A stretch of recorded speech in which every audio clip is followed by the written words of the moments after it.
Hey everybody, this is the Sliders Review, and it's Women's History Month, and I'm here today to talk to you about Pretty Little Liars Season 3. So Pretty Little Liars Season 3 is a pretty good season. It's not great, but it does keep you intrigued. It's pretty ambitious by some of the things that they do. However, this was the season that started to show some cracks in the foundation. Marlene King, she literally, made water into wine when she made Pretty Little Lies, adapting it from the book. It was a huge success and everything. Everybody was loving this show. The first two seasons were stellar. Then came the third season. It made you wonder how much more did they have in the tank, bouncing around from book to book, while not adapting just one book per season. It was getting to the point where they was gonna run a little thin. And I think this might have been the season when they started to adapt some of the newer books. Maybe, I'm not 100% sure, because I do know that the author of the books started to write new books once the show started to be a hit success. I do remember in the newer books, I believe that, after the events of the original books and stuff, the girls kind of went their separate ways on like a vacation, came back, and there was a brand new A. That is something that happens in this season. After the events of the first two seasons, the girls kind of go on their like summer break type thing and, doing some interesting things. I forget, somebody went to go build like houses in like another country or some crap like that. I don't really remember what. But they all come back, they're refreshed and everything, and they feel like they have nothing to worry about anymore because aka Mona, was revealed at the end of season 2 and is now locked up in the crazy house at Radley and everything. And she did that so because she's a minor, don't want to go to juvie or don't want to go to jail, because let's not forget, she ran Hannah over with a car and she stalked a bunch of teenagers, blackmailing them and this and that. It's a pretty huge felony. So Mona decided, she was going to play the sane route and everything. This season really shows just how cunning and smart that Mona is. And I like this version of Mona being smart. However, at times it do kind of make her a little too smart. At first, you just think she's like a super genius, you know what I'm saying? But it turns out she actually had help. Now, in later seasons, she's just way too smart, in my opinion. Way too cunning, way too good of like a super villain and everything. But that what makes her so intriguing. And so the girls, thinking, oh, they got nothing to worry about, this and that. And then all of a sudden, some more A stuff starts popping up. But how? Mona is literally locked up. So now they know they're dealing with somebody new. Or are they dealing with multiple A's and everything? See, there is an A team that gets formed, and there's a big bad A by the name of, I think it's Redcoat. So this is something different from that of the books. There's like a person known as Redcoat. It's literally a person walking around in a red coat with a hoodie to it, and sometimes you can see her blonde hair. It's very reminiscent of Allie and everything. But how can that be when Allie is dead? Oh, by the way, I know it's not Women's History Month. I'm just making this video in advance because I don't want to wait till next year. Also, the stuff I will say in this video will pertain to that of season 3.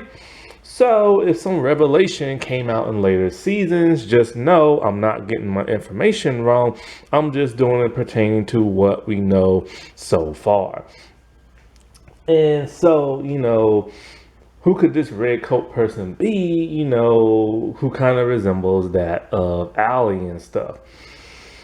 Now, as good as this season is, like I said, it has some cracks in the foundation. This is the start of I, Marlene King not explaining certain things very well, leaving them up in the air and creating plot holes. It's like, they'll create a scenario, then they'll kind of drop it, then they'll create another only to drop it, only for it to be resolved in the later seasons in just like an explanation kind of way.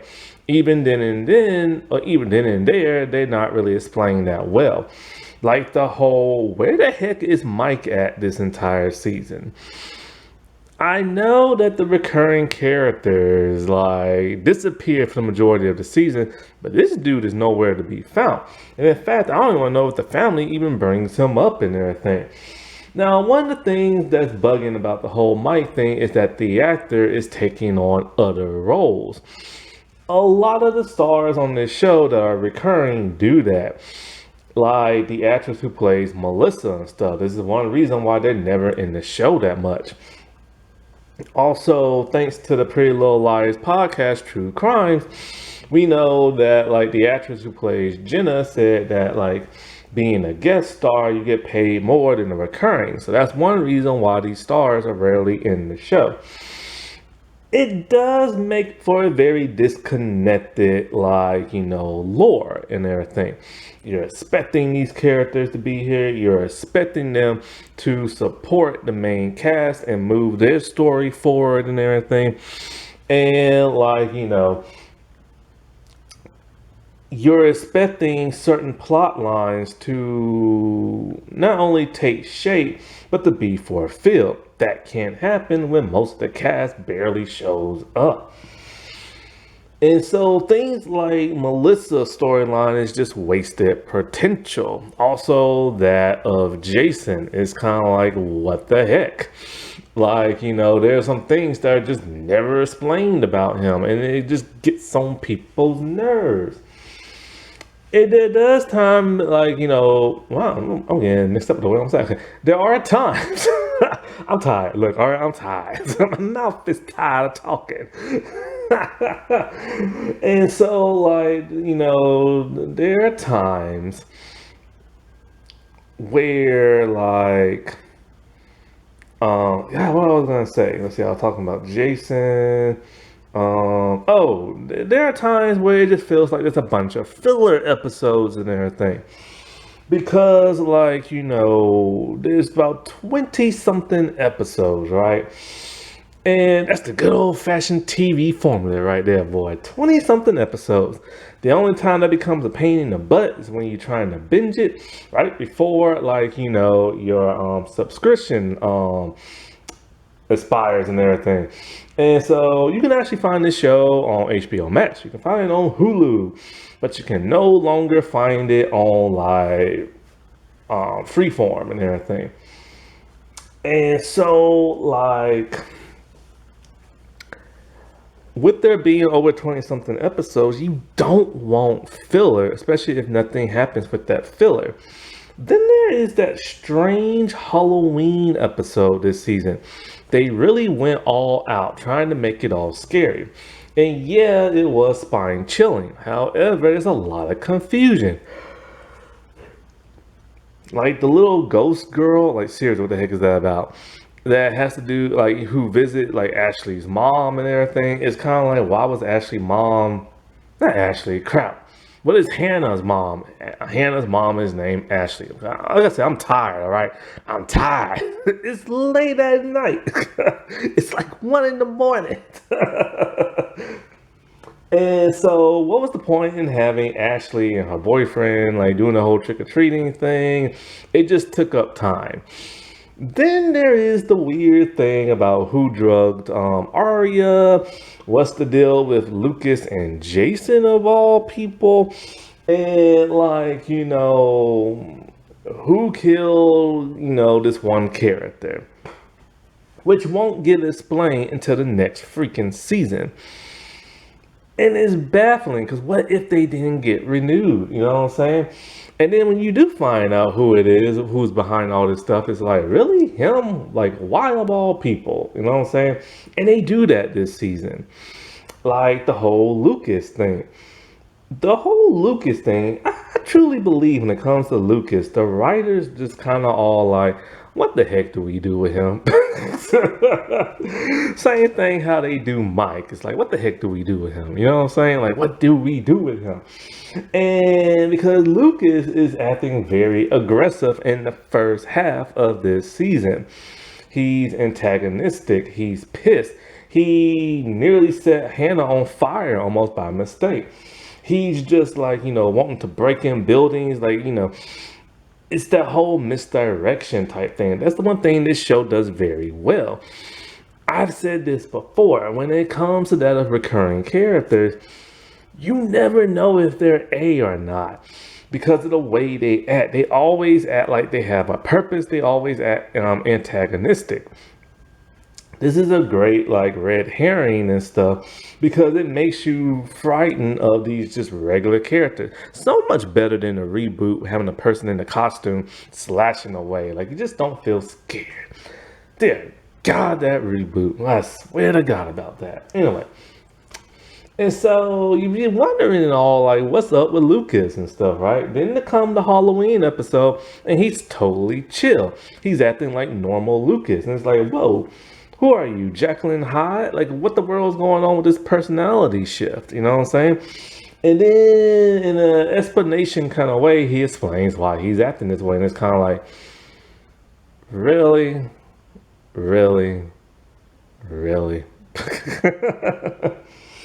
Like, that's what they came up with. It's almost like, they was building up to something really good, but then they kind of like just gave up on it and wrote some like half behind like nonsense. And they do that a lot this season, which is really bugging.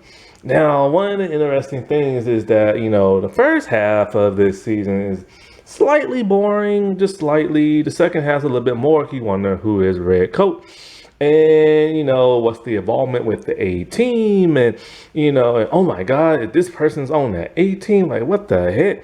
And this other character is spiraling out of control. Like, you gotta give it up to the acting this season. Yes, granted, some people aren't the best actors on this show, some are better than others. A lot of people keep saying Hannah, the actress who plays Hannah, is a bad actress, like Ashley Benson. I disagree. I think she is very good and very believable. She's supposed to play the dumb Valley girl. As the season and as the show is progressing, they're making her character dumber and dumber and dumber. So it makes it seem like she can't really act because she's supposed to be acting aloof, which is really hilarious, especially when she's paired with Spencer. And, she's supposed to be the Don Valley girl, and she acts very good like that. Her acting is not bad. It's just the dialogue that's given to her makes her sound odd and everything, stupid. But you gotta give it up to Trojan and everything. No, Troyan, that's it, Troyan. Trojan, like condoms. Troyan and everything, who plays Spencer. My God, man, she nailed her acting so well this season. Like, there's a reason why people call her the best actress of this show, and the reason why her character was giving more and more and more dialogue and everything and more stuff to do because she is really that good. I don't understand how she's not getting cast in more projects. It baffles me. In fact, a lot of people from this show aren't getting cast in a whole lot of stuff. I just don't get it. Like Troyan is very, very, very good, but she hasn't had that many projects since this show has ended. What is the deal with Hollywood? I will never understand. Her character spiraled completely out of like control and everything. Now, there's also a lot of plot armor this season, where it's just kind of like, really, is A psychic? So A set up a plan, and the plan happened beautifully to where it's like you would have to read somebody's mind in order for part A to go to part B to part C as A planned it. And there's just no way that could happen. And so I don't like that unbelievability and stuff.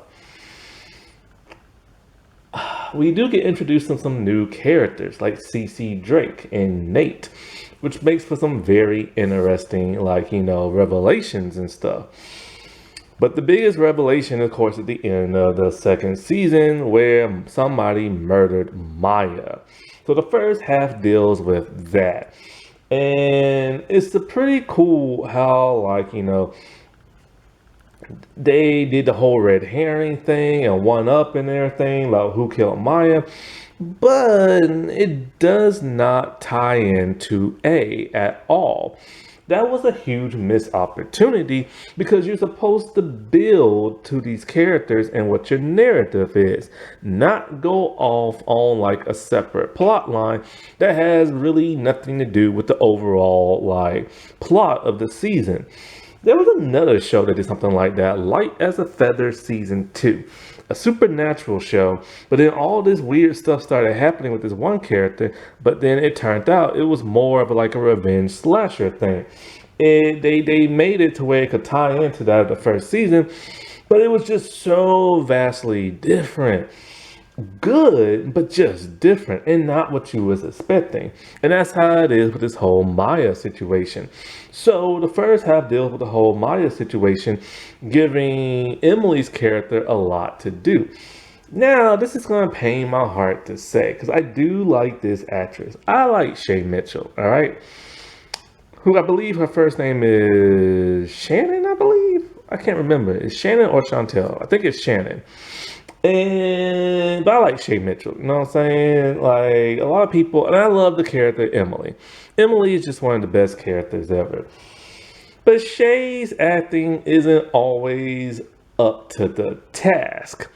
And they give her some dramatic stuff this season, but then there are times where she's just kind of staring into nothingness and not really giving the expressions that she needs to give. It's like her expressions are off in certain scenes, and it's noticeable, especially when they give her something dramatic to do. And so, because, she started, this was her first project at 18 years old. So you can give the first season a pass if her acting isn't up to par. The second season, maybe you can give that a pass. But by the third season, you can't be passing it no more. Like, you either got it or you don't. So there was a couple of scenes that just, I was really hoping she would deliver on, but sadly she did not. It reminds me of the Ruby Rose situation in the Batwoman season 1. Ruby Rose is not a good actress whatsoever. And she's very wooden and flat. And so, there was a scene, a very powerful scene that was played off by another actress. So all Ruby Rose had to do was play off this actress. And she couldn't do that, ruining the scene. That's kind of how, it is here. Although I will say Shay is a better actress than Ruby Rose. That's just my opinion. Then this season deals with the revelation of, is Allison still alive or not? It's one of those things that's just kind of oh my God, they're building to it. Who could that be? And everything, which, that freaky Halloween episode and everything, which that Halloween episode is weird. Troyan said that it's supposed to be a standalone episode, but that can't be because after that, I'm in season 3. 3B, the second half of season 3, deals with some of the ramifications of what happened in that Halloween episode. Therefore, it cannot be standalone, which, once again, that Halloween episode was so bonkers that I don't understand how it could tie into the rest of the season, but somehow it does. Now, the second part of season 3 is very, very good because we're starting to get some reveals of the A-Team. And it causes Spencer to spiral out of control. She is the main person leading that of the 3B. Now, when it comes to that of like, Hannah and Arya, they're mostly just dealing with boyfriend drama stuff. Hannah is mostly just dealing with whatever Caleb's going through. And they had to find something for him, so they're starting to do this whole him finding his father thing. And for the most part, what is it, 3A, Hannah has some really good stuff because she's dealing with the fallout of finding out her former best friend is A. So there's some really cool stuff with that. Although there's one scene where Ashley did not act as good as she should have. It's the part where she's at Radley. She wants Mona to talk. She gets pissed, picks stuff up and start throwing it. She should have sold it better than that.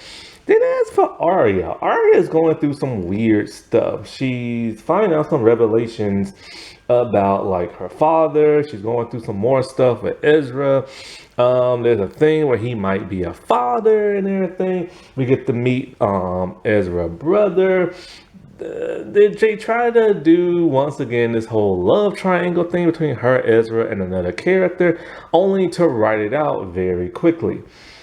I hate when they do that because I want her as far away from that man as possible.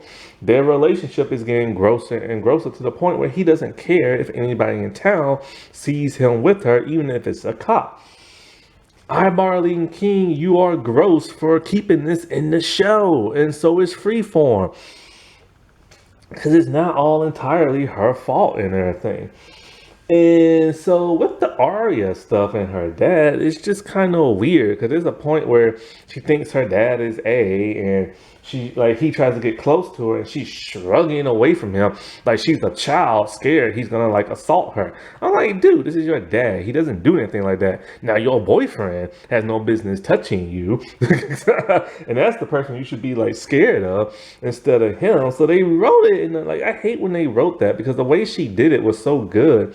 It just pisses you off because it makes you think she's an idiot, which she is, and everything. And so when it comes to this season, like, there's some good stuff here and there, like, you know what I'm saying? But there are cracks in the foundation that does not make it a perfect season. It's a good season, but as the series will continue, like in the season 4 and season 5, and so on and so on, those cracks start to get a bit bigger. And because this season is a little boring and everything, it's a little dull and it's flat. Like, it's weird. The girls are investigating who this A person is, but everything just falls flat to where you just don't care. And that's why they had to make season 4 so juicy and everything. Even though season 4 really ruined things with this huge revelation and stuff. But it does suck that this season is a little dull and a little bland. Cause it's like there's stuff that happens, but nothing really happens. Like, you know what I'm saying? Now there was something else I was gonna say, but I just now forgot. But that's all right, cause I'm about to go into character bios in a little bit. Oh, now I remember. So, anybody who's anybody has either read these books or they went on Wikipedia to find out what the heck happened. I know I did. Boy, as soon as I watched that pilot episode, boom, I went straight to Wikipedia. So I was really expecting something to happen, right? Well, a lot of people was expecting for something to happen, especially that in season 4. And it's a huge theory that Marlene King started to realize that fans started to suspect something was gonna happen, so she changed one of the A reveals. Till this day, it pisses people off because they don't like who Redcoat is. Now, here's the thing. If you ever watch Pretty Little Liars podcast True Crimes, then you will know pretty much every guest they had on there said at one point in time, oh yeah, I was a potential A.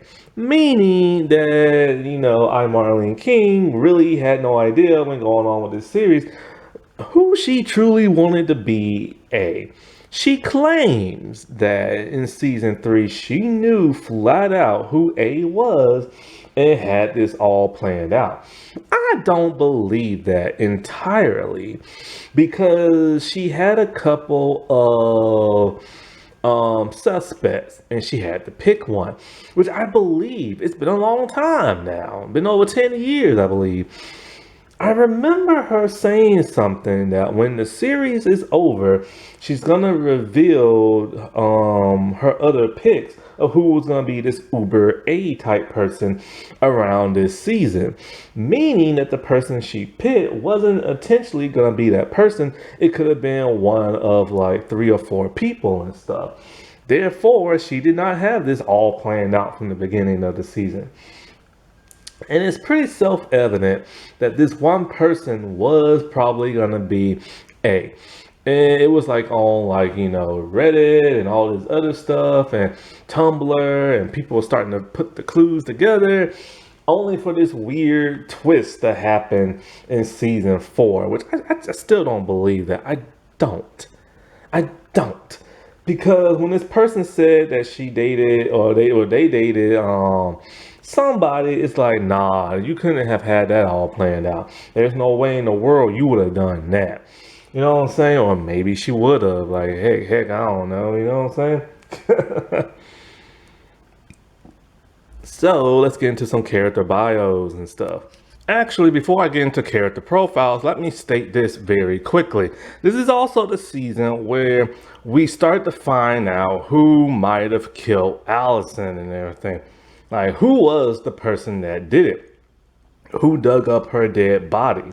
This is also the season where the girls, the liars themselves, act really stupid throughout the entire season. In the first 2 seasons, they were okay. The first season, you can kind of give them a pass for being a little dumb. This is the first time they ever been stalked and had this crazy person after them. By the second season, they started to wise up just a little bit. But by the third season, they're about plumb stupid as stupid can be.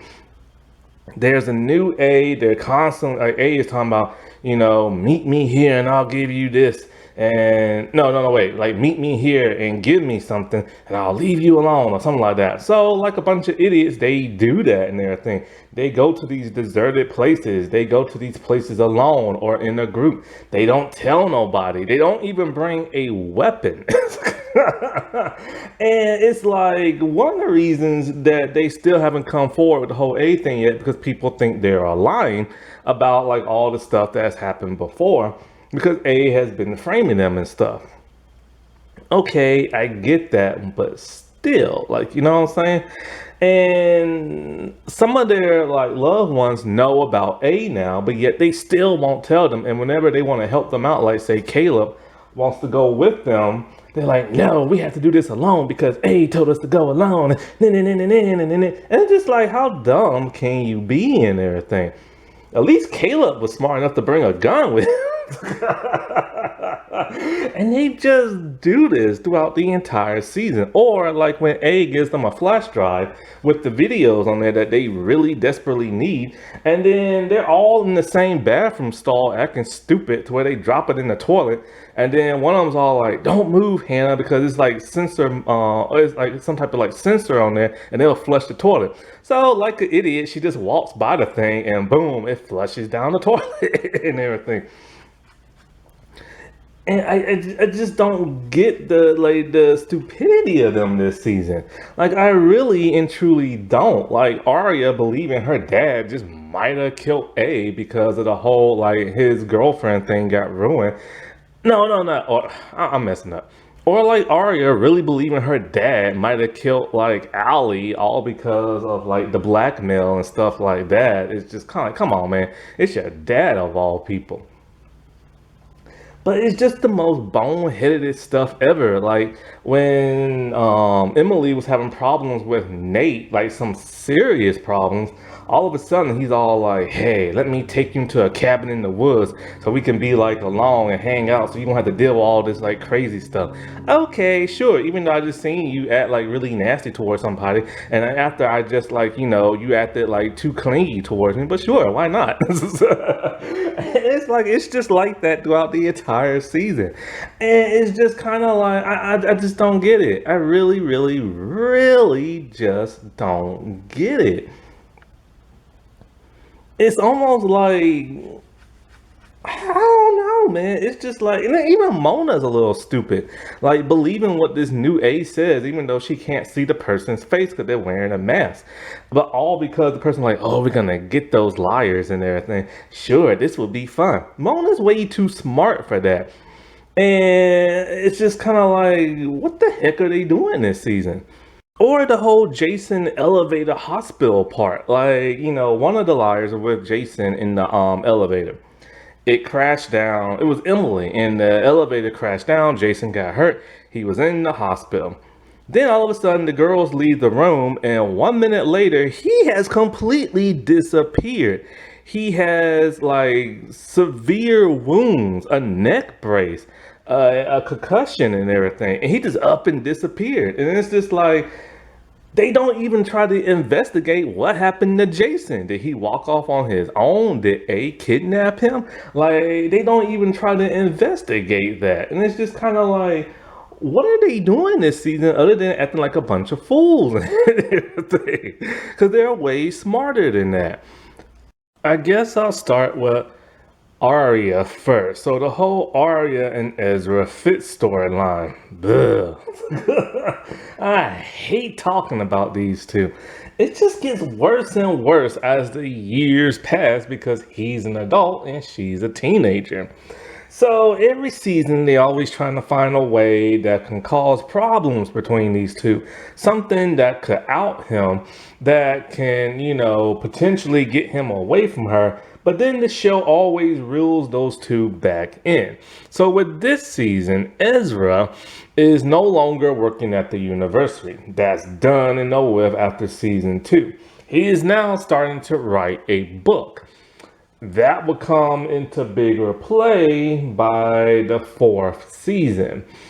And it's revealed in this season that he has mommy issues and everything. His mom is always in his business and always in his dating life and tries to control it one way or another. And it turns out also his family is rich, which is where he keeps getting all this money from. But if he's rich, why is he struggling to find a job? Like, who cares? Just live off your trust fund and everything. But he doesn't want to be that. But he wants to be self-efficient in everything. And I pride him on that. But I mean, hey, man, look, your family got some money. Spend that money. You know what I'm saying? And their relationship is getting creepier and creepier and creepier. I'm pretty sure by season 2 they clickety clacked because the way that they did it, like the way they filmed it, made it seem that way. So now he is a pedo, a beyond pedo, and a statutory you-know-whatter. And so, like, he's getting a bit more defensive of their relationship. See, when the girls had to be questioned by the police department, he showed up out of the middle of the night, and Ella, Arya's mother, is all like, what the heck are you doing here in the middle of the night to a police station to come check on your teenage girlfriend and used to be her former teacher? And he gives her a very stern look of defiance and is all like, I thought we was past this. Ew. That's just wrong. Like, he's literally in this whole control state, and it gets worse and worse with his jealousy because he doesn't like when she's around other guys. He's getting to become one of those grooming type of control freaks and stuff. Because one thing you've noticed, the more and more their relationship blossoms and everything, she spends all her time with him. When she's not at, okay, it's like, okay, she sleeps at her place, at her home, and then she goes to school in the morning. The moment she's out of school, she's hanging out at his apartment, even when he's not there. She basically lives there. And it's just a weird relationship because she's a teenage girl, short also. That just makes it worse because she looks so young. Lucy Hale in there, I think, 'cause she looks so young, so she's short, and she's playing a young character, and she's basically playing housewife to her former teacher who's an adult. What kind of message is this to teenagers? Because this show is meant for like teenagers and adults, and this is just gonna corrupt and brainwash them. Because we all know the whole like I Marlene King talking about how Ezra and Arya are soulmates and everything, and they made shirts like that, and the network was pushing that, and it's just kind of like you're pushing pedophilia and everything. Like, what the world is wrong with you? And so, but they're glamorizing it. That's the main problem. They're glamorizing it because Arya seems like she's cozy, staying with her boyfriend and everything. And the parents are okay with this, even though they hate it. They have to be okay with it because they don't want her to act out. Oh, I swear to God. And so, one of the obstacles that they give them this season is, like I said before, his parents. Because for the most part, Arya really doesn't have too much of a storyline this season. She will in the second half of the season, but mostly the first half is mostly just the Ezra stuff. So Wesley is played by Greg Sokin. I've seen this dude in so many American projects because he's British. I've never seen this dude in a British project. And what's so funny is that ever since he's moved to that of like America, that's really all you see him do is just like American projects with his fake American accent and everything. He is the newest person in the long line of the third wheel to that of Ezra and Arya. But it doesn't last long, and he only appears in this season. They had Holton that one season, but Holton was really just there to help her date Ezra. And Holton actually shows up out of the blue this season for one episode in the strangest way ever. It's almost like, hey, remember that guy from the other season? Let's bring him back for just some random occurrence and everything. And it just made no sense. But anyway, so like Ezra brother, he goes to like a prep school, but he no longer goes there because he got kicked out. He's a bit of a wild child and everything, and he slept with his teacher's wife. Once again, another teenage adult relationship. What is this show really about? Is it about grooming? I think it is. And so him and Arya spends a lot of time together because Ezra is always gone in the apartment. So of course, at one point in time, they decide, hey, let's have these two kids. And they do, only for Arya to be like, no, I shouldn't do this because, you're Ezra brother and blah, blah, blah, and stuff like that. Personally, they could have got a lot of mileage out of the whole Wesley, Arya, and Ezra thing, but they didn't. They got cold feet and just wrote him off the show and everything. And it's quite a shame because those two would have made a really interesting couple. They're around the same height, they're around the same age. He would have stole his brother's girlfriend and everything. And then they could have got us away from that nasty pedo relationship and stuff. The next roadblock is that of his mother. His mother is very, very preppy, very snooty, and she does not approve of Arya, to the point where she tries to buy Arya off so she can just call it off with Ezra. I'm cool with this because I don't like their relationship either. But she also criticizes Arya, puts her down and her family. This does not sit well with Arya, to where she becomes a little bit defiant. And it's literally to the point where he has to stand up for his girlfriend and everything and show, hey, he's a really loving and committing guy, because he's not gonna let his mom bully him into like dumping her. Which, why do they keep writing crap like this? Like, the Ezra character could have been a really great guy, but they ruined him so badly. And I feel bad for the actor, because people try to associate the character with the actor and stuff. But then the other like hurdle that they have to go through is that of Maggie and Malcolm. So it turns out that Ezra has an ex-girlfriend from back in his college days. And when Arya goes to meet her and everything, turns out she has a son. This makes Arya wonder, hey, could this be Ezra's child and everything? After talking to Wesley, because Wesley mentioned that, he used to have a girlfriend in college, this and that, and stuff like that, kind of trying to plant some seeds of doubt in Arya's head, to where she goes to investigate and finds out Maggie has a son. So now there's this whole storyline of Ezra might be the father of little Malcolm and stuff. And they recast Malcolm too in the same season. His first appearance, he's like this little blonde boy. But then once he starts being more of a prominent character, he has shaggy brown hair. And I was just like, didn't this dude used to have blonde hair and short blonde hair? Maggie, for the most part, seems okay, but she reveals that Ezra has no idea this is his child because the mom paid her off. Paid her to get an abortion, but she decided not to and just decided to become a teacher and live in a completely different city or probably state as well.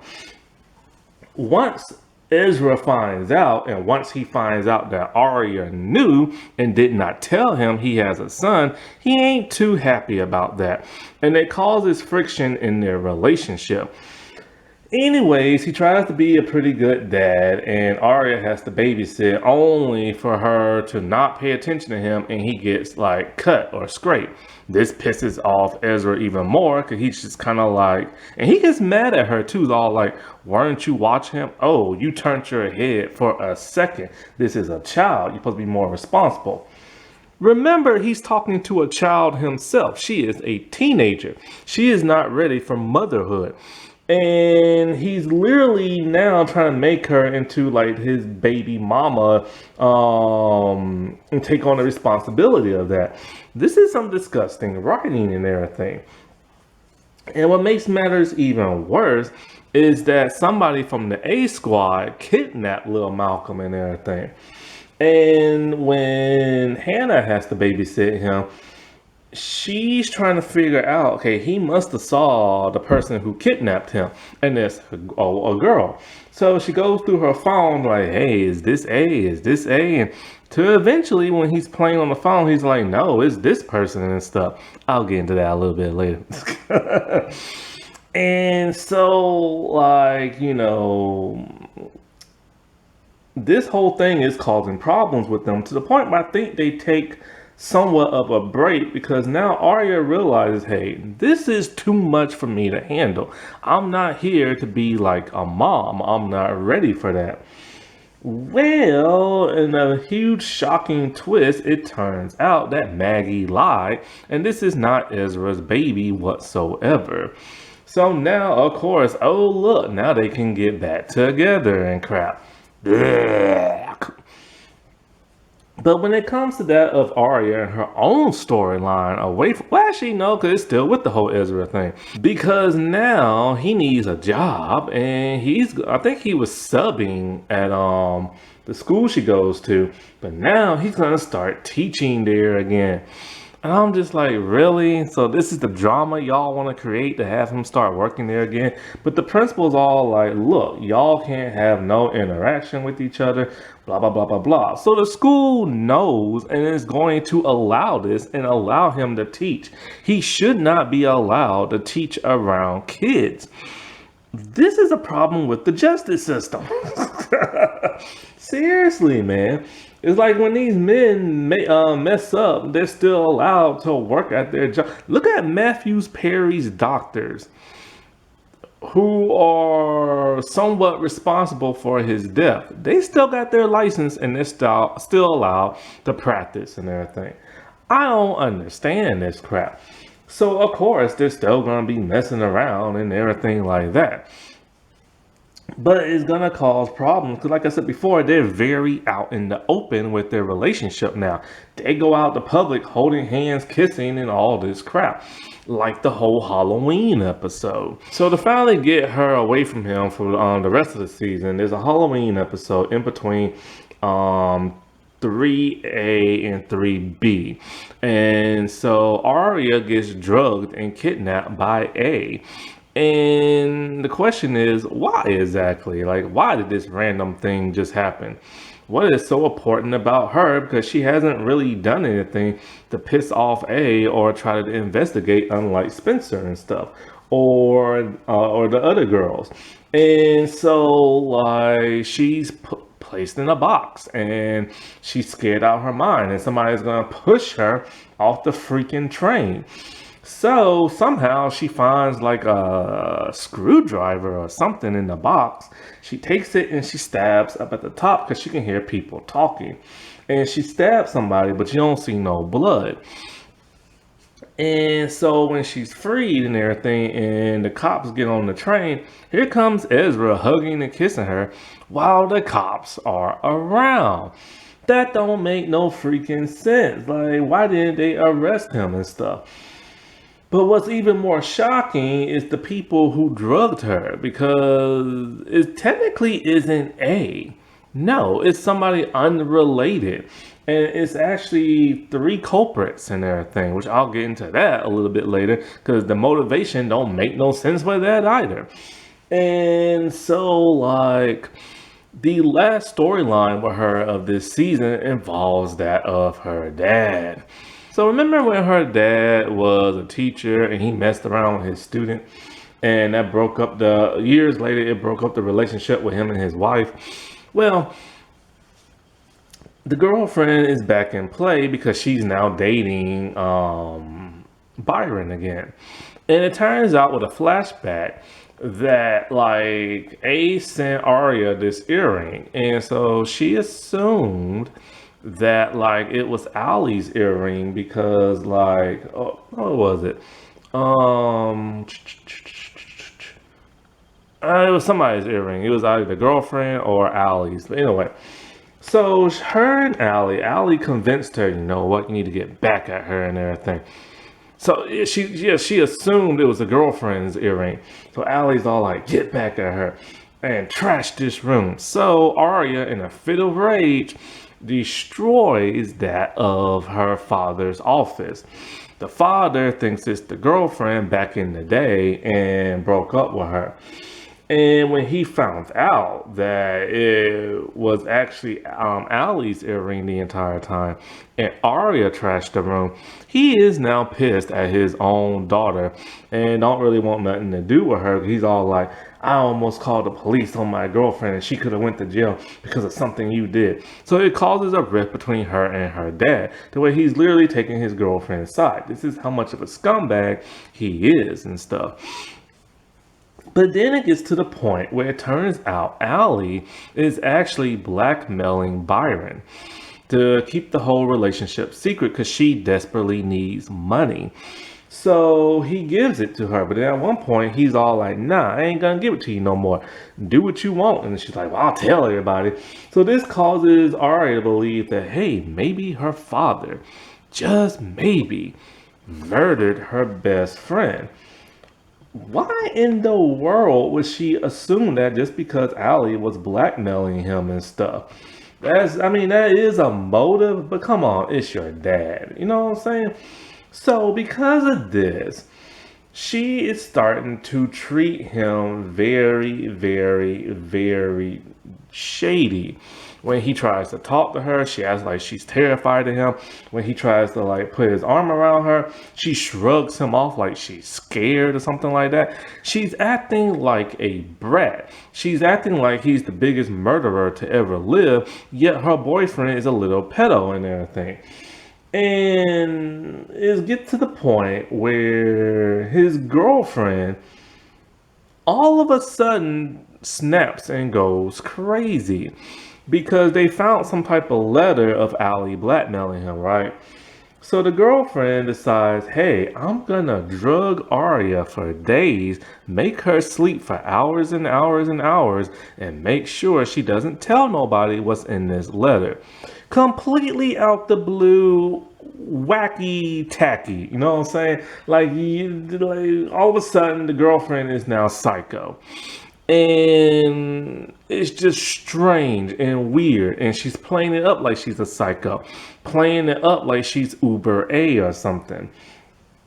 And it's literally to the point where at one point it looks like she's literally gonna hurt Arya.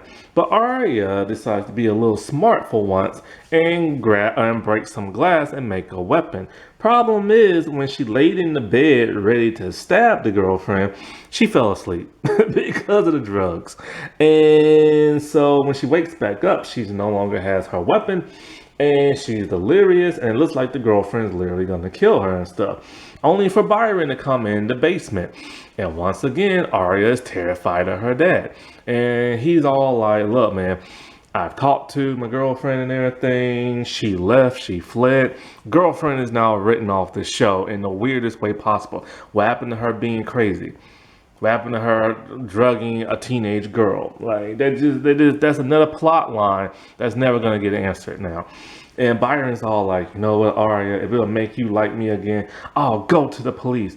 I'll tell them that Allie was blackmailing me, that I'm a possible suspect and everything, even though I had nothing to do with it. And Arya's all like, I believe you, Dad. And now she forgives him, all because he was willing to turn himself in for something he didn't even do. What happened to the writing of this show?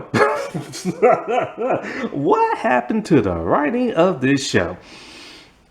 They could have got something good out of this whole Arya storyline, well, all the storylines, but they just wrote they wrote some juicy stuff, yes, but then at the end, it's like they didn't know what to do, so they just wrote it completely off in the most weird kind of way possible. And still, again, she's dating her teacher, well, not her teacher, but her older boyfriend. Which, when she was at a party, her and Noel was talking, playing a game. We had to ask a bunch of questions and you have to confess to it. Jenna is there smirking and everything else. And so Noel's all like, have you ever slept with a teacher? Which she said no, which technically is true. She slept with him when he was no longer the teacher and stuff. And it's just weird how her character has had so many other possible relationships, but yet she wants her older teacher, which Lucy Montgomery technically dates older men in real life, so that's life imitating art. Hannah was going through it this season. I mean, she was going through it. So they keep making her character dumber and dumber for some bizarre reason, but she has this cute hairstyle where it's shorter. Anyways, she's dealing with the fallout of Mona being A from the last season.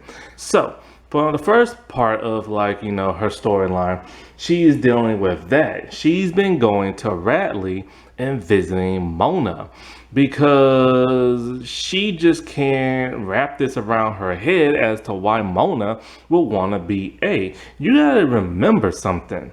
When Allie used to be in the picture, both Hannah and Mona were considered outcasts. Hannah was overweight and Mona was like a geeky nerd. And Allie used to pick on both of them. When Allie went missing, they both transformed themselves and became best friends. They became like fashionistas and everything like that. They would steal from the mall, all kind of crap. And remember in the first season, Mona ran over Hannah and tried to kill her. And so this, in season two, she found out that Mona was responsible for her and Caleb breaking up. And so they've had a rocky past and an interesting past. So now find out this revelation of that she is just mind-boggling to her. And it becomes difficult for her to visit because Mona's acting odd and everything. Mona basically pulled a Batman villain. So to prevent her from going to juvie or jail for attempted murder twice, she decided to play the crazy route and everything and go to an insane asylum. It's only there she is pretending to be crazy. And with her pretending to be crazy and stuff, sometimes she would have an outburst that would cause Hannah to leave because Hannah's trying to dig too deep as to why Mona is being the way Mona is. Part of her is traumatized because she's just Mona, you know what I'm saying? And it's literally to the point where Hannah has a huge outburst and just starts throwing things. That scene could have been acted a little bit better, but sadly it wasn't. Now here's the thing. People are always getting on to Ashley Benson's acting. They say she can't act. I disagree. She is a very good actress. Her character is supposed to play a valley girl. Therefore, she sounds like a valley girl. Her character is supposed to be stupid, dumb as can be. Therefore, that is how she plays her. And because of that, people think she can't act. But only in this one scene, I had a problem with her acting. And so because of this, she's constantly sneaking back and forth in Radley to go visit Mona. And Mona's giving her clues here and there in the forms of songs and this and that. And this is when Ren comes back into the show because he is there visiting Radley a lot as like a volunteer thing. Remember, he's a doctor, not a psychiatrist. I guess he's there to perform medical stuff to see if they're like, physically harming themselves or whatever. And so it gets to the point where he literally helps Hannah sneak in this and that under a fake name. And the problem is this causes these two to kiss and everything. She gets so excited, she kisses him. And so this is once again another young girl Ren has like kissed. And it's just so gross and everything, you know what I'm saying? They have ruined this dude's character as well, and especially in the other seasons. And so for the most part, she's dealing with that. But then Hannah is also dealing with the Caleb situation again. aka Mona, ran his mama over last season. So he's dealing with that. We keep hearing about his mom over and over and over again, but we've never seen her. So anyways, at one point, he is having to visit that of his uncle. And his uncle and him, sometimes they get along, sometimes they don't. Sometimes his uncle doesn't act like an uncle. Hannah does some snooping and figures out that, hey, his uncle is really the father and everything, just pretending to be the uncle. So she tells him, and Caleb's going through this whole thing of he's been on his own his entire life. He doesn't need a parent. And his uncle was never there for him, and he don't want nothing to do with him. But deep down inside, he is hurting. This is, the Caleb character is a very well-written character until you get to about like the 6th or 7th season, or maybe even the 5th, when they start butchering that dude's character, especially when he had his own spin-off series that was a supernatural show. My God, anyway. But in the earlier season, he was well-written. He is a homeless kid. He has to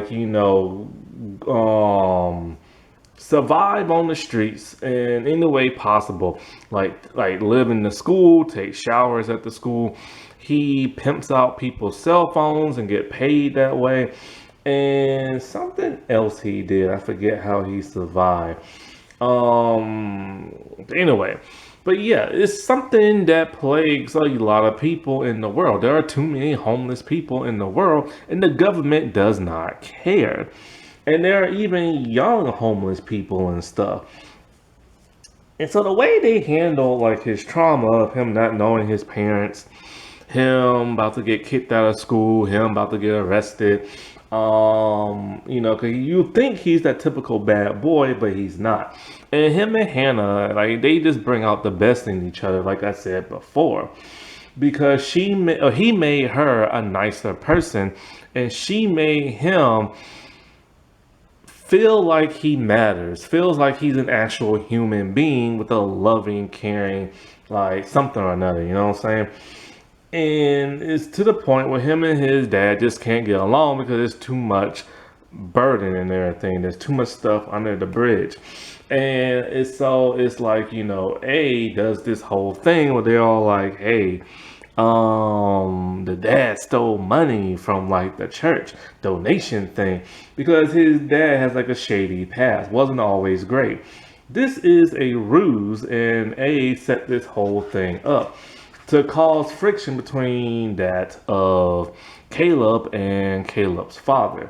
Now, at some point in time, Caleb broke up with that of Hannah in 3A because A is back. He knows A is back, and she doesn't want his help because she doesn't want him to get hurt.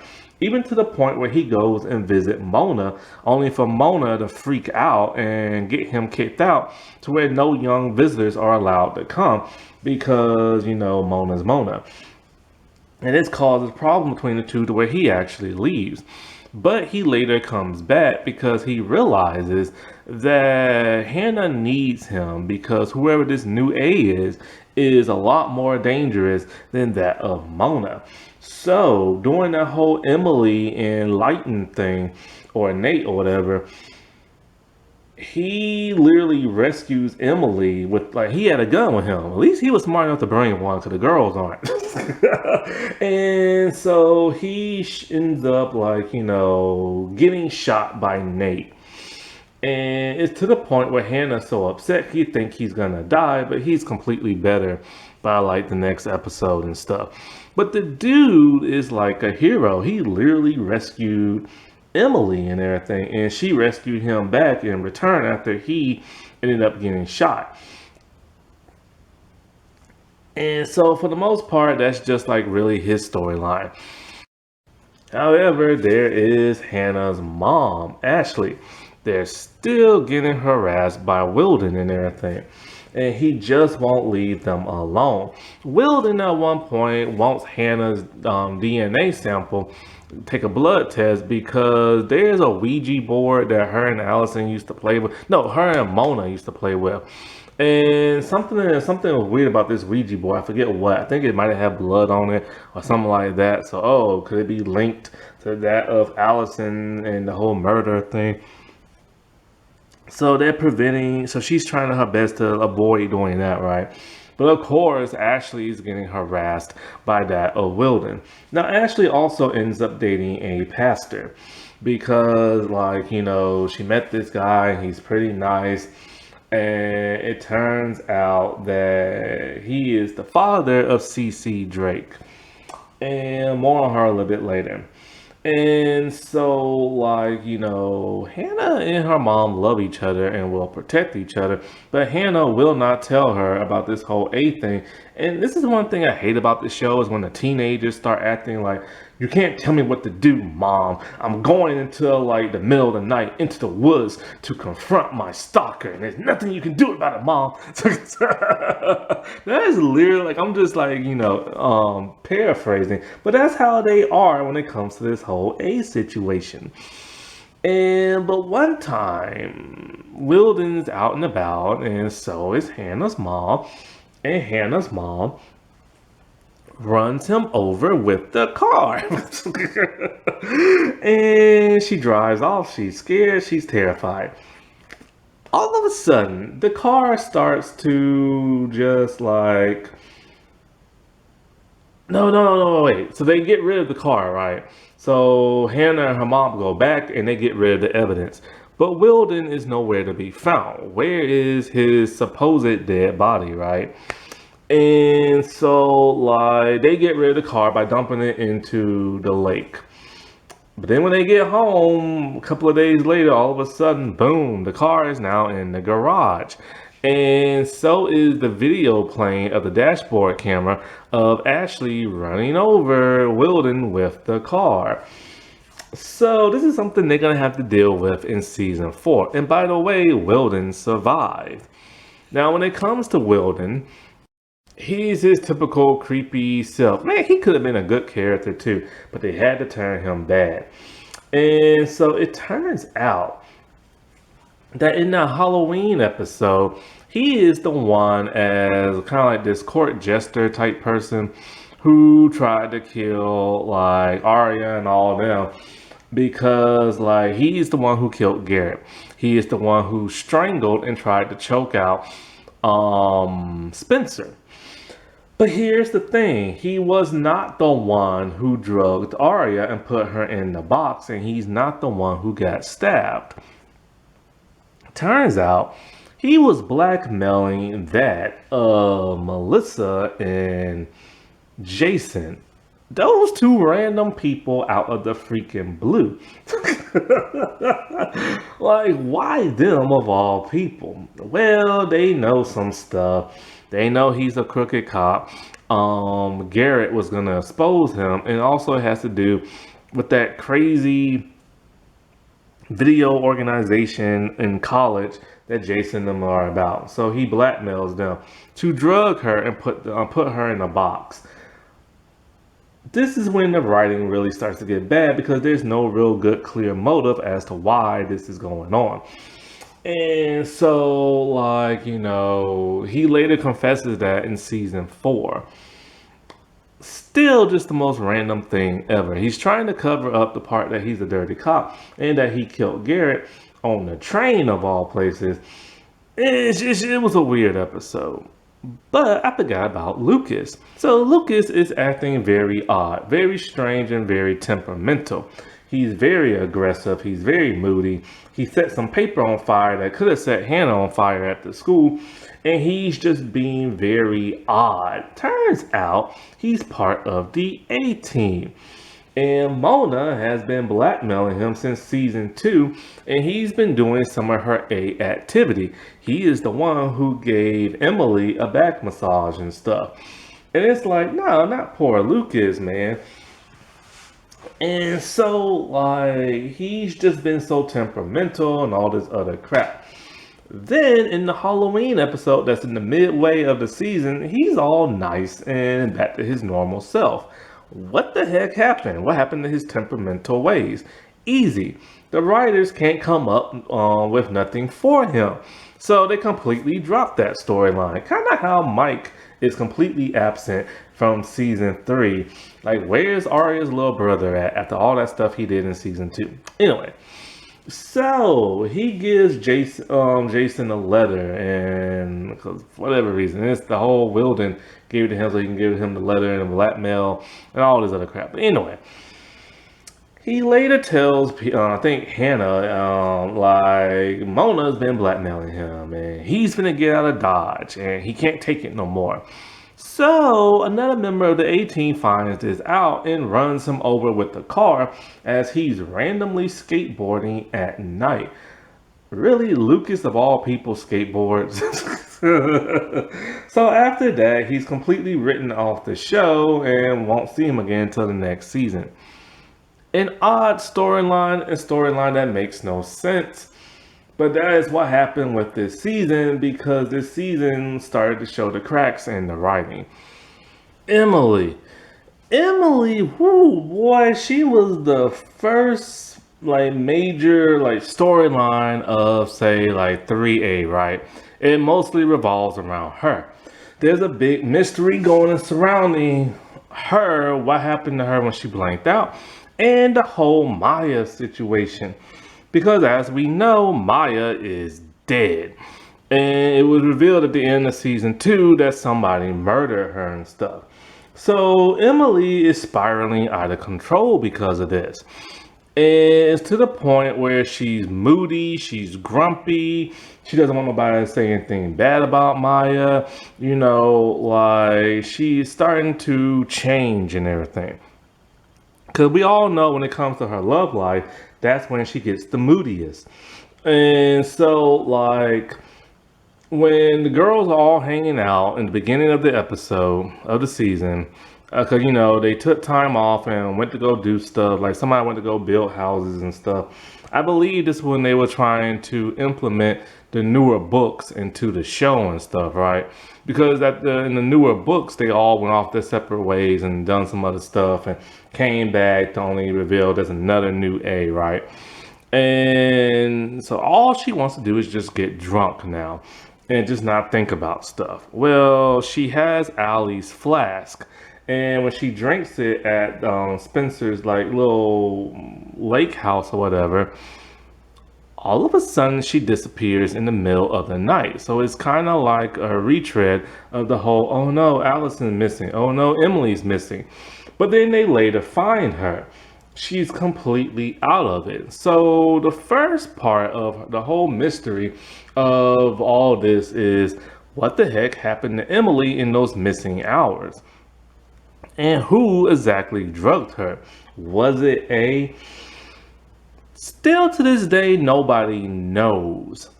That's right, it's never been revealed just who exactly drugged Emily. Either this is a major plot hole where the writers just forgot to like fill in the blanks, or they just like screw it, we don't want to write this no more. Because this is what happens to her. So when she's trying to put together the puzzle pieces and stuff of what happened to her, she starts seeing some images and some people's faces and some voices, and it leads her to these events. She wandered around at night and she was found by that of Jenna. And so Jenna drove her, which Jenna's supposed to be blind. And so Jenna was nice and just drove her to where she wanted to go. And so she drove her to like Paige's house. And she met up with Paige. And she started making out with Paige. Now, Paige admitted that she knew she should never have done this. And but she just couldn't help it because she missed Emily. Now, this is up for some extreme debate about what Paige did when Emily was out of it. She made out with Emily because Emily made out with her. Emily was super drunk, but it was more than just drunk. There were like actual prescribed drugs in her system that makes you like really woozy and out of it, right?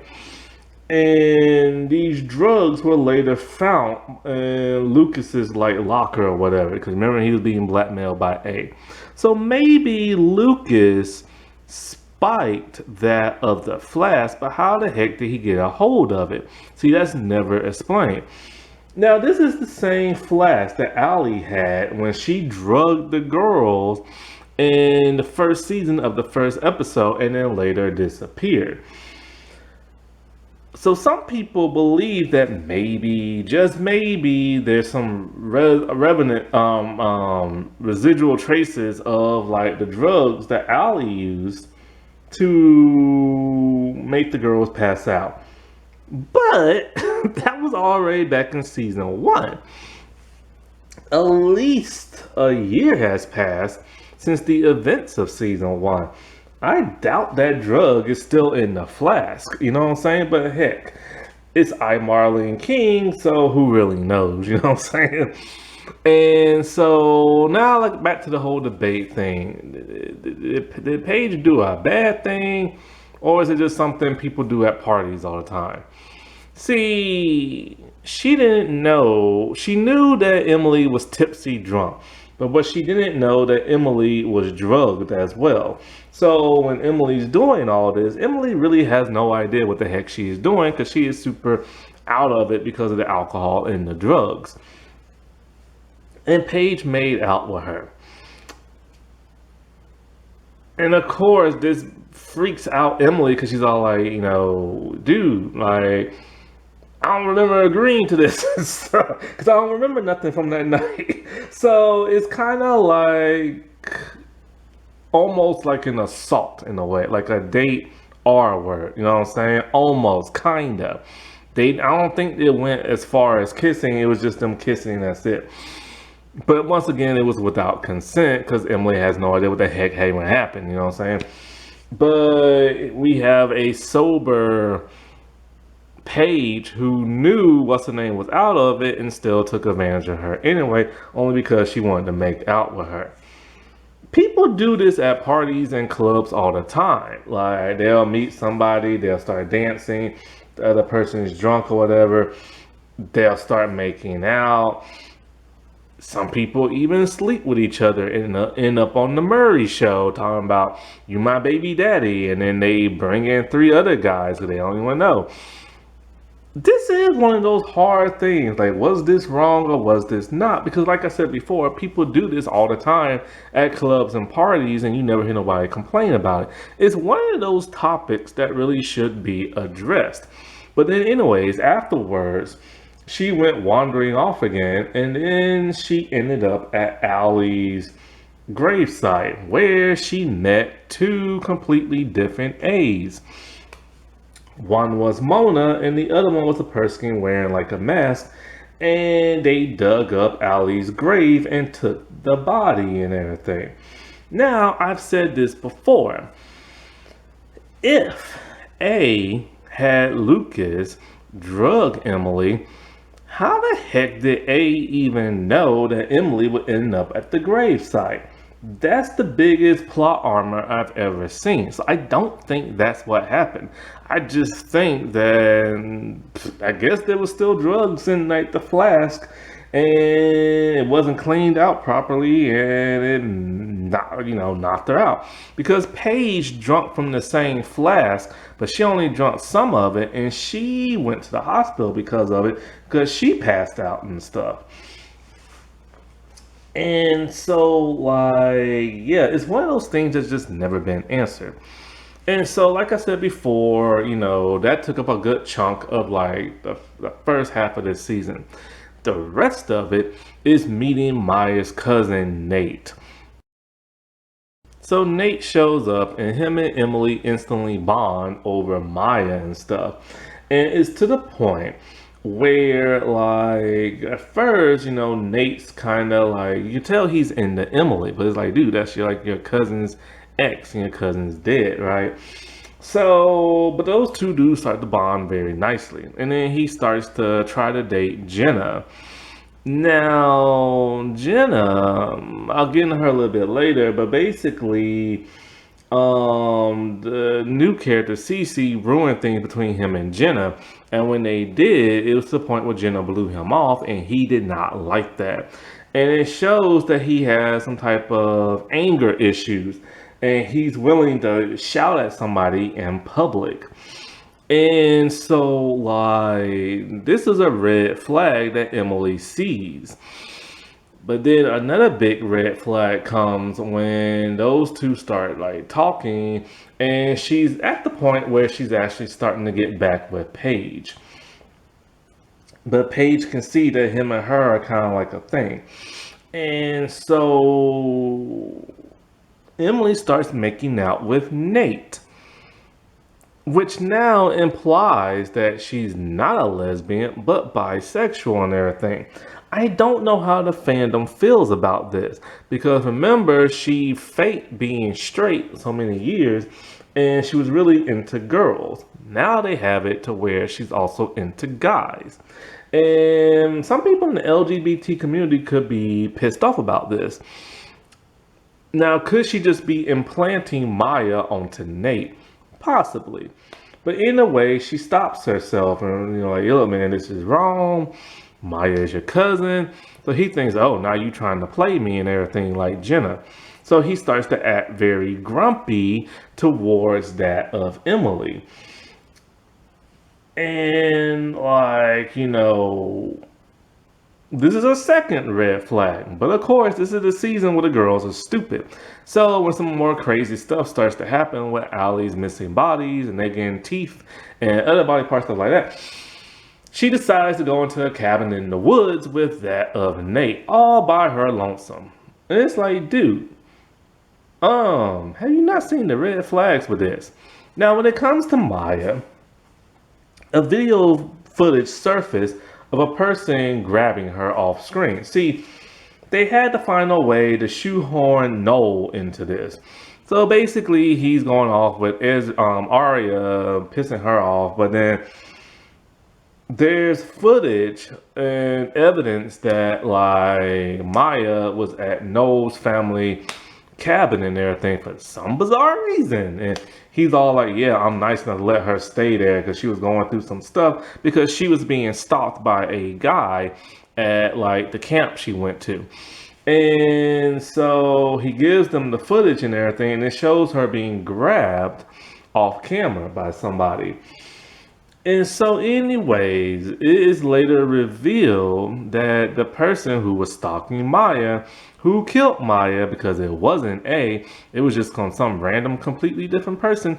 It was Nate, aka Lighten, and that's his real name. And so, Lighten was really into Maya. She wasn't into him, and he murdered her and stuff. And now he's trying to murder Emily and also kidnap Paige and stuff. So Emily makes her grand escape. He chases after her. They end up in some type of like tower type place. And this is where she stabs him in the gut and he passes out. Caleb shows up with a gun. He puts the gun on the table. Nate wakes up and all of a sudden we hear a gunshot. Caleb gets shot, and then it turns out that the person in the body bag is not Caleb, but is actually Lighten because somebody killed him off screen. It is later revealed that the person who killed him was Emily. And this kind of turns her into a distraught person a little bit. They don't show too much of the ramifications of her murdering somebody. But then we do start to see she's a little bit more aggressive when it comes to charging in head first and stuff. I think we will see more of this in season 4 as she starts to deal with that, I think. I don't really remember. But the whole Nate reveal is just one of those, well, Nate Lightning thing is one of those weird reveals. Once again, it's a black person dying in the show. Once again, it's another terrible black person. And people have gotten on to I, Marlene King about this because black people drop like flies on this show. First Maya, now him, and then other people down the line. And it's just kind of like, why? Why does this always happen? Especially when there's no main black character on the show. Now, there's a main black actress, but she doesn't even look black. And that's the actress who plays Spencer. She is half black. Shocking, I know. And so some other people have problems with Leiden being the murderer of Maya because they're all like, it should have been because this shows about A is the antagonist. Everything should tie to A instead of these random new characters. And for the most part, I do agree. Because why make this random person a bad person when you're supposed to be following the antagonist throughout the entire series? Now, other than this, her and Paige are starting to date again. At first, they wasn't. And they just were going to remain friends. But then, of course, they go skinny dipping at night, swimming in the pool naked, which was a really cool scene. Like, they don't show the naked body parts, but it's just kind of cool. It's in the middle of the night. They're in the pool, stripped down, and they're just swimming, smiling, racing each other. And it's just one of the most playful things you can ever see. I like moments like this in the show and stuff, And so eventually they do start dating again, only for them to always have rifts here and there. And it's even to the point where they're trying to make it say that Paige killed Allie because Allie called her pig skin. And and that really hurt her feelings. And Spencer's kind of getting on the Paige, only for Paige to hold a baseball bat up, like, like, you better take that back. Acting like she's gonna bash her head in. But then Paige ended up saving that Spencer when Wilden tried to choke the crap out of her in disguise and everything. And Paige just came in like a linebacker and everything. And so, yeah. Now, it was good also to see the actress who plays Maya come back, because they did her dirty after the first season. But we never get to see her in real time because, of course, she's dead. And we don't get a real flashback of her. But instead, we get an interesting way of flashback. See, Maya apparently has a web page where she blogs everything about her personal life. And when she blogs everything about her personal life, she does it in a very Maya kind of way, posing for the camera, acting cutesy whoopsie and stuff like that.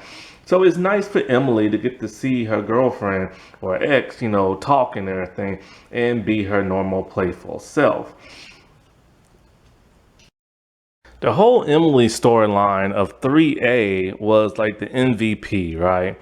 Like, it was a really interesting, juicy, and like good storyline that kind of fell a little flat here and there with some slight plot holes and stuff. My only real problem, like, well, not my only real problem, but one of my small little problems is like, now look, I like Shay Mitchell and everything, but her acting could have been better and everything, because it's kind of like there were some scenes that should have been more dramatic, but they was played kind of flat because she is still new at that time at acting. She's only been like 3 years into acting and everything. Now, the first season I can give a pass to, right? Because that was her first acting job in season 1. Season 2, maybe. But by season 3, she should have improved, you know what I'm saying? And she has improved in certain areas. But it was just those big dramatic scenes she just couldn't like deliver, sadly. And like I said before, look, I like Shay Mitchell and everything. Like, I'm a fan. It's just acting's not her strongest like forte. Modeling is, oh, big time. So Jenna this season has first started off very interesting, but then they kind of just all like, what the heck do we do with her now? Let's just write her off and everything. So Jenna is pretending to be blind. She is no longer with Garrett because she broke up with him and left him for that of Noel Kahn. And so at first she's pretending to be blind until the girls realize that, hey, she's faking it and everything. And it's funny because Hannah's all like, do you want me to like slap her again and see if she's gonna fringe up? And so, yeah, she had surgery and she can see now. And what she does with that newfound sight, not really much. She still is pissed at the girls, the liars, for the whole Jenna incident of her going blind. Even though they didn't blind her, it was Allie, but they were still there. And so when they find out that she's blind, she tells them, look, I gotta keep pretending to be blind and everything because like somebody's after me. I don't know who, but there's like some strange person in there. I think, I guess she got like a text from A or something like that, right? So then it's like, that's fascinating, right? But then by the next episode, all of a sudden, she wants everybody to know she can see. And she's inviting people to her coming out party of her, like, her new developed eyes and stuff. So it's like, what happened to this whole secrecy? First she wanted secrecy, then she didn't. And so she just starts dating Noel, and then that's basically it. And I mean, that's basically it. She really doesn't do much no more for the rest of the season. She's just completely forgotten about. But then it's revealed that she has a new friend. Because like I said before, she's always spying on the girls. And it turns out she has a new friend who's also spying on them. So Shauna is a girl who works at a costume store. So when the girl tried to find out who was the person who drugged Arya, tried to kill her on the train, they tracked the costume down to this place, right? And so like Shauna is just a random character who turned out to be more interesting than people assumed. They assumed she was just gonna be like a guest appearance, there's a random person playing like a store clerk and that's it. But no, she's friends with Jenna. And apparently they're more than just friends, if you know what I'm talking about. So revealing that Jenna is actually bisexual came completely out of nowhere because all the dudes she's been with. But, they're worried for Jenna and because I think Jenna's eyesight's starting to go bad again. And so what is the deal with this whole Shauna thing? Well, that'll be more revealed in season 4.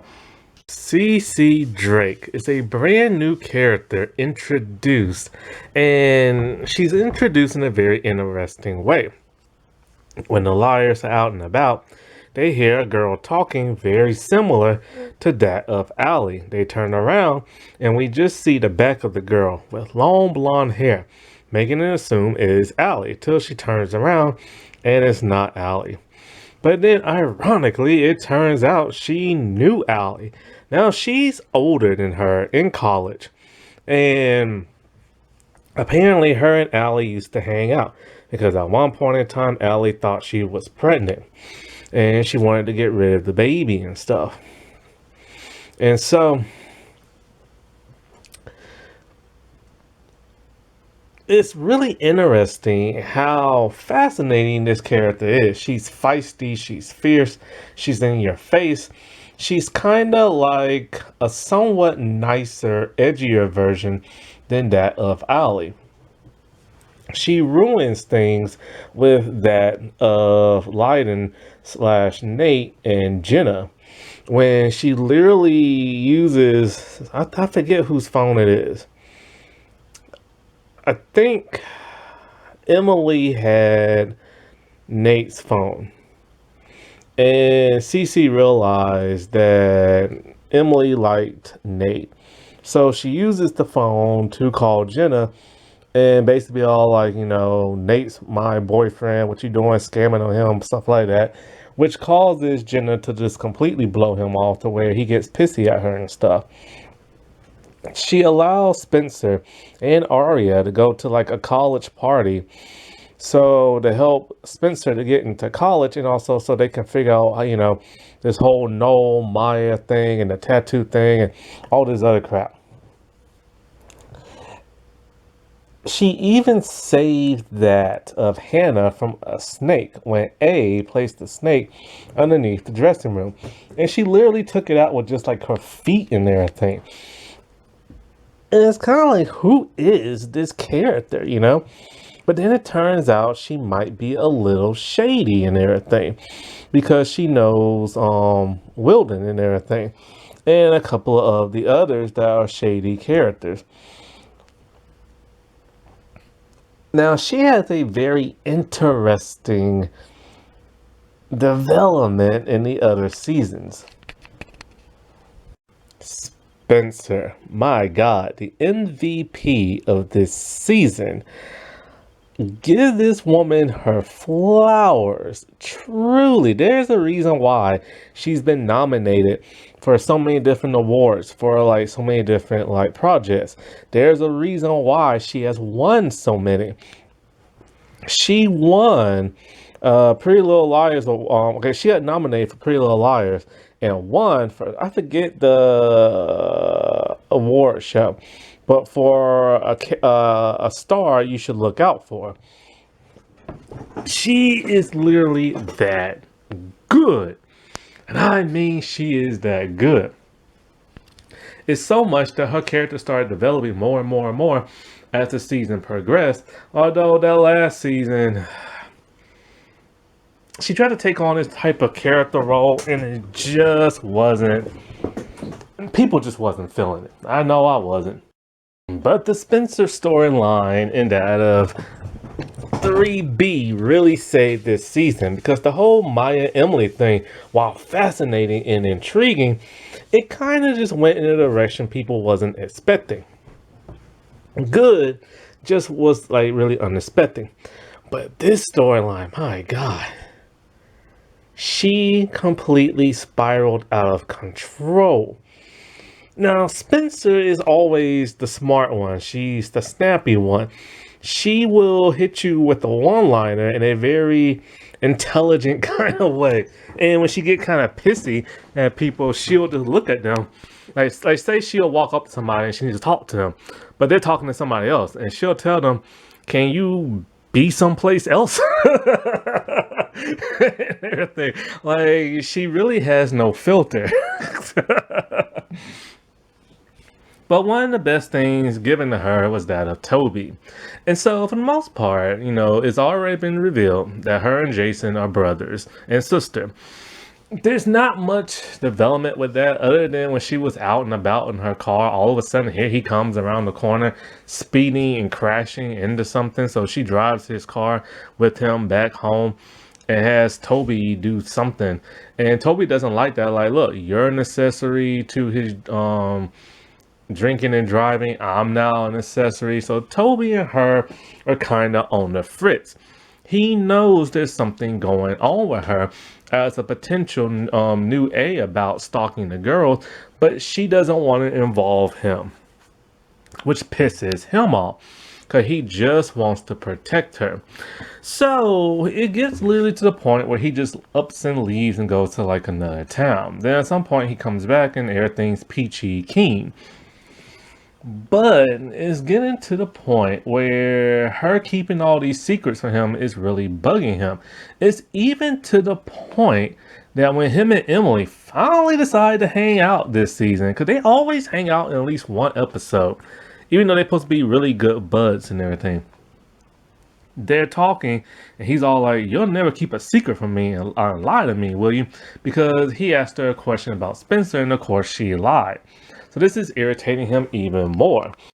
The biggest reveal is that when he turned around with a hoodie on, revealing he's part of the A-Team after he was talking to Mona and stuff, because Mona's been sneaking in and out of Radley.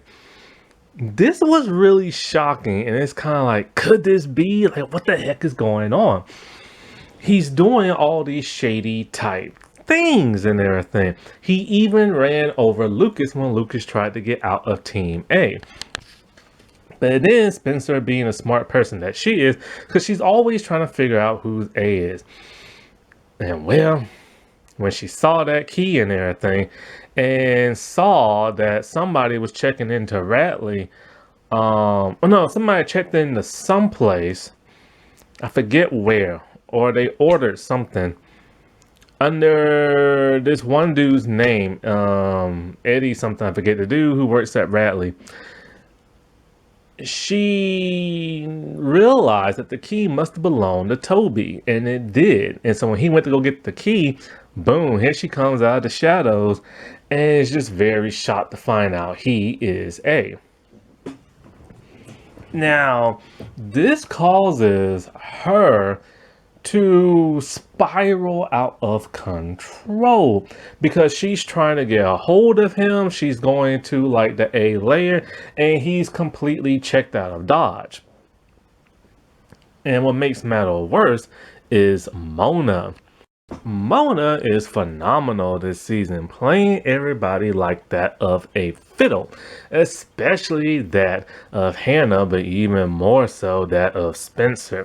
See, she's been pretending to be crazy this entire time, even singing her little teddy bear song and all this and that. While in Radley, she's been doing all this A stuff. Something with these masks she built and all kind of other crap, like meeting A somehow. A wore like a mask. A is technically red coat, and so she doesn't know what A is because they wear a mask. But A somehow is able to sneak into Radley and taught her how to sneak out as well. She even gives clues to some of the liars about certain things in Radley, because even she's starting to figure out, hey, something not copacetic with this new A. Mona likes this new A because this new A is very aggressive, more deadly, and really hate the liars more so than that of Mona. But things start to get a little too much for Mona at one point. Even to the point where I forget what it is, but this new A is doing something to Mona, like spying on her or something with her phone or something like that. I can't remember exactly what it is. But it's to the point where it even freaks Mona out. But when it comes to that Spencer, Mona is using this whole Toby thing to really get under Spencer's skin. She does this Decathlon thing where it turns out Mona is actually smarter than Spencer. This pisses Spencer off. Spencer's starting to do bad in school. Spencer is no longer on the team. And people at school are welcoming Mona with open arms, all like, oh, you was just crazy in the head. We forgive you and everything. Like, they're really buying into her act. This whole Mona thing pissing Spencer off is like a scab on your body. You're constantly like picking and festering at it, and that is the mental state of that of Spencer. It's to the point where she tries her best to get on the team, even trying to make out with this new character named Andrew, who becomes a lot more interesting in the next season.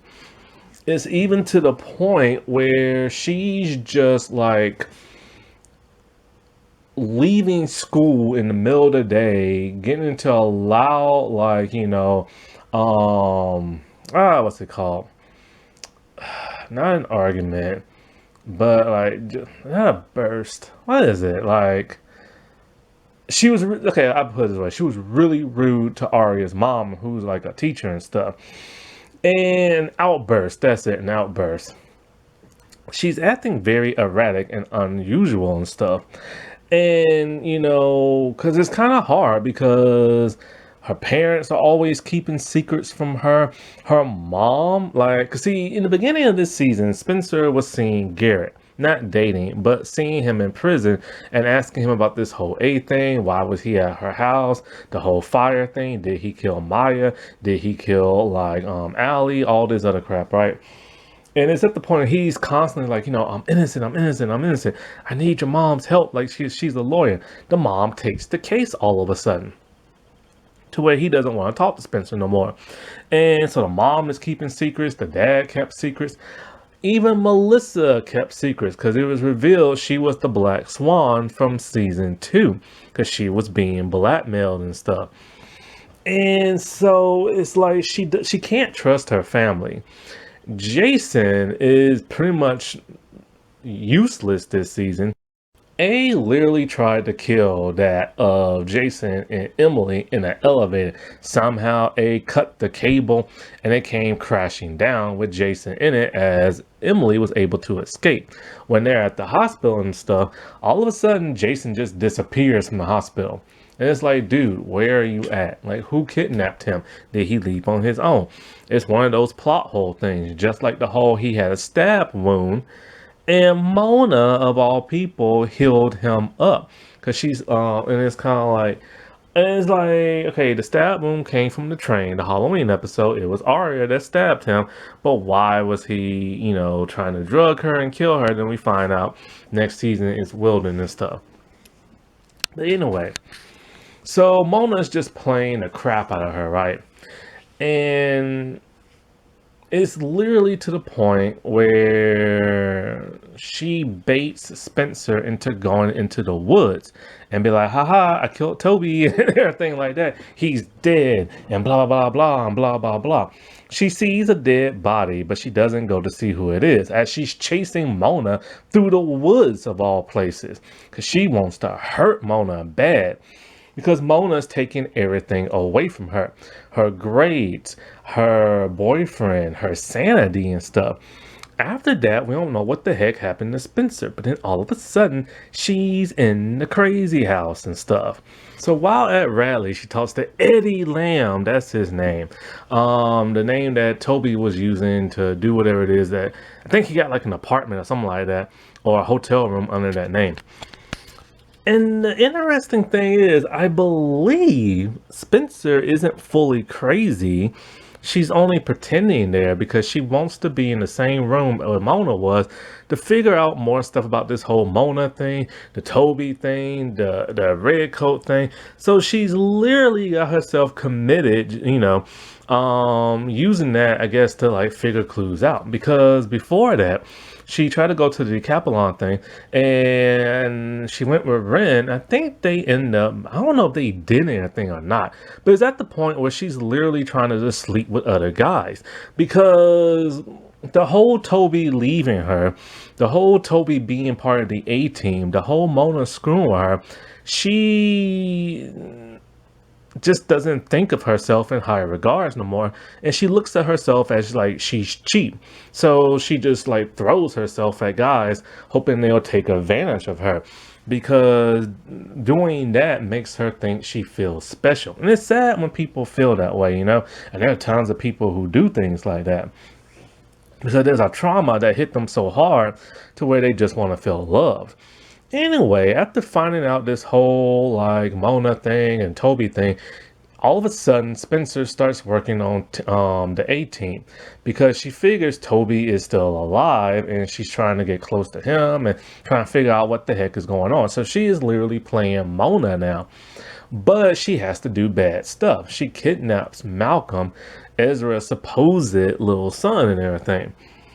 And so, because she wants to find out who this red coat is, because red coat's coming into town and they all supposed to be a big old meeting. Red coat literally comes in on a plane. And I'm just like, who the heck is this person on a private plane coming in, trying to make it look so fancy and crap, right? So she gets in contact with the liars, and they're gonna double cross the real A team and like find out who this red coat is. Things get crazy. Oh, Toby's on their side again, by the way. He was just playing around. Toby was never on the A team. He was just trying to find out information. And so, as all this crazy stuff is going on and all this and that, the house is on fire and the liar's about to burn to death. Toby's outside looking for red coat and gets hit in the head. And this is when Mona all of a sudden has a change of heart. Mona's scared of the new A, the liars and all them about to burn and everything. And then all of a sudden, she shows up. And I'm like, what? So, this entire season has been about who killed Allie, right? There's a place dug up in the backyard, like a giant hole and stuff. There's Allie's grave. Somebody took the body and, removed the teeth and sent it to the liars. They lost the teeth and everything like that. They lost the flash drive. And so, it's kind of like who bludgeoned her in the back of the head, who dumped her body somewhere, who did it, right? And also who stuck their arm out or hand out from the dug up grave in Allie's backyard in that Halloween episode. And so nobody really knew who that was until Marlene King revealed, hey, it's Allie. And it's kind of like, nah, it can't be, right? It is. So, at one point in time, Hannah thought she saw Allie and stuff. And remember, I forget to mention this, Arya, when she was drugged, Allie showed up and told her, oh, don't drink the tea, it's bad for you. I mean, it's poison and stuff. That was her the entire time. It's really stupid. Because it's kind of like if she really cared about these girls, she was looking out for these girls, she's been spying on these girls the entire time, why the heck did she just leave Arya there? Why didn't she call the police? Why didn't she dump out the tea? Like, why didn't she really help these girls? Why has she been sneaking around dressed as Redcoat? Because now there's two Redcoats. There's the Allie one and there's the real one who is the Uber A. And so she frees all the girls and even Mona from like that of the burning house.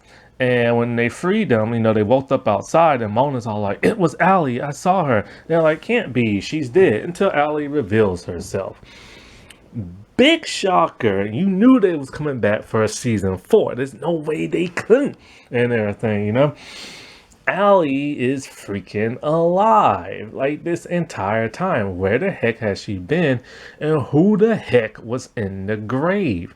Whose body got dug up? Whose teeth were those and everything? That's gonna be revealed in season 4. And of course, fans were kind of like, wait a minute, this can't be Allie because in the books, she has a twin named Courtney. That has to be Courtney, right? Well, you ain't gonna find out until season 4. And, and the show just started to get like worse and worse after that. Because I've said this before in a video I made this a while back. I, Marlene King, spun like wool into gold when she created this show. But then at some point in time, she screwed up big time. And she constantly kept screwing up season after season after season. She screwed up in 2 of the spinoffs. And it was to the point where the people who, kind of like, you ain't making no more Pretty Little Liars. We're going to give it to the Riverdale guy and give it to HBO Max. And of course, he ruined it even worse. But she has a brand new show coming out. Finally, and everything. And it's been so many years. Somebody finally has trusted her with show running another show. I guess she was in proverbial showrunner's jail. But this new show, I believe, is supposed to have Emma Roberts, which is a good thing. But Kim Kardashian, which is a bad thing. Yeah. So season 3 is a very good season. But season 3 started to show the cracks in the writing. Things were getting kind of odd. Things were just like thrown out there and not really resolved, leaving major plot holes that will continue to ruin the show as the other seasons go by. It was also a shame that the girls were acting extremely dumb this season. I couldn't believe how dumbfounded they were. But, it is still a pretty good show. For now. Happy Women's History Month, everybody. All right, well, I'll talk to you later. Bye.